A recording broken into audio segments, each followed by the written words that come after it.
Hello बच्चों, कैसे हैं आप सभी। गणित की आज की कक्षा में मैं विनोद शर्मा आप सभी का स्वागत करता हूं। बच्चों, आज हम एक नया चैप्टर शुरू करने जा रहे हैं जिसका नाम है पैटर्न्स। बच्चों, पैटर्न्स क्या होता है, पैटर्न्स किसे कहते हैं, पैटर्न्स का गणित में क्या महत्व है और पैटर्न्स का हमारे व्यवहारिक जीवन में क्या महत्व है। बच्चों, इन सभी प्रश्नों का हल हम इस चैप्टर में खोजने का प्रयास करेंगे। तो चलिए बच्चों, वीडियो को शुरू करते हैं। सबसे पहले जानते हैं कि पैटर्न्स किसे कहते हैं। पैटर्न किसे कहते हैं?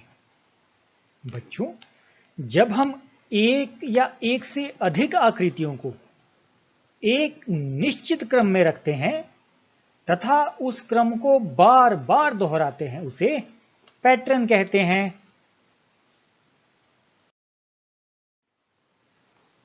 आइए बच्चों, इसे कुछ उदाहरणों द्वारा समझने का प्रयास करते हैं। सबसे पहले किसी एक आकृति द्वारा बनाए जाने वाले पैटर्न्स को समझते हैं। यहां हमने एक अंडाकार आकृति ली है। बच्चों, क्या आपको लगता है कि केवल एक अंडाकार आकृति से भी कोई पैटर्न बन सकता है? चलिए देखते हैं। सबसे पहले एक अंडाकार आकृति ली और उस आकृति को बार बार एक सीधी लाइन में रखा, तो बच्चों बन गया ना एक पैटर्न। चलिए इसी की तरह एक और पैटर्न देखते हैं। यहां पर उसी अंडाकार आकृति को पहले सीधा रखा, फिर उसी के नीचे की तरफ रखा, उसके बाद दाईं तरफ तथा बाईं तरफ।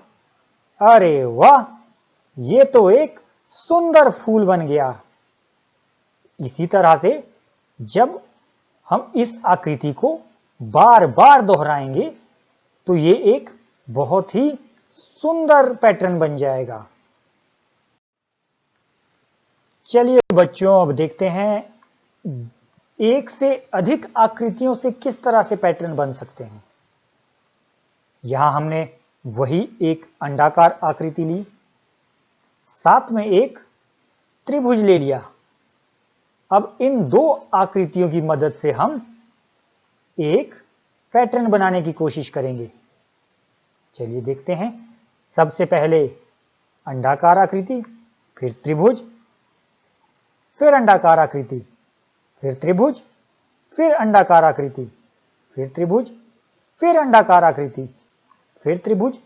इसी तरह से इस क्रम को हम जारी रखेंगे तो ये भी एक पैटर्न बन जाएगा।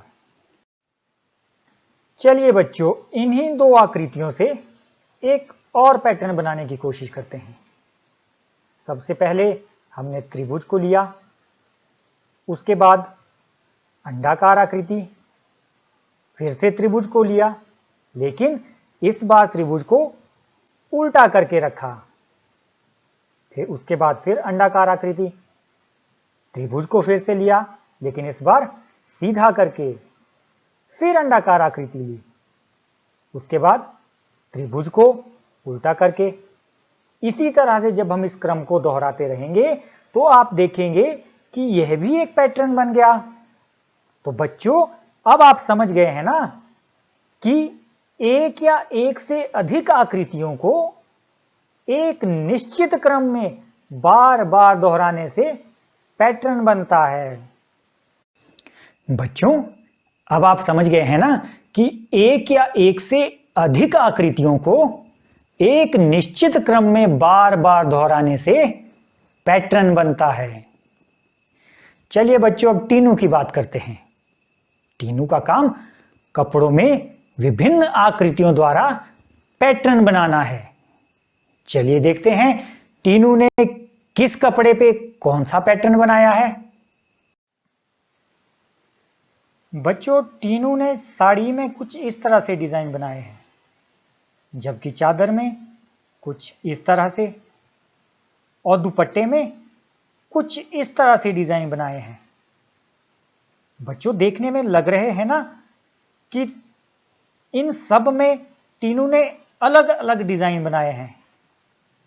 लेकिन बच्चों, आपको जानकर हैरानी होगी कि टीनू ने ये सभी डिजाइन सिर्फ एक आकृति से बनाए हैं।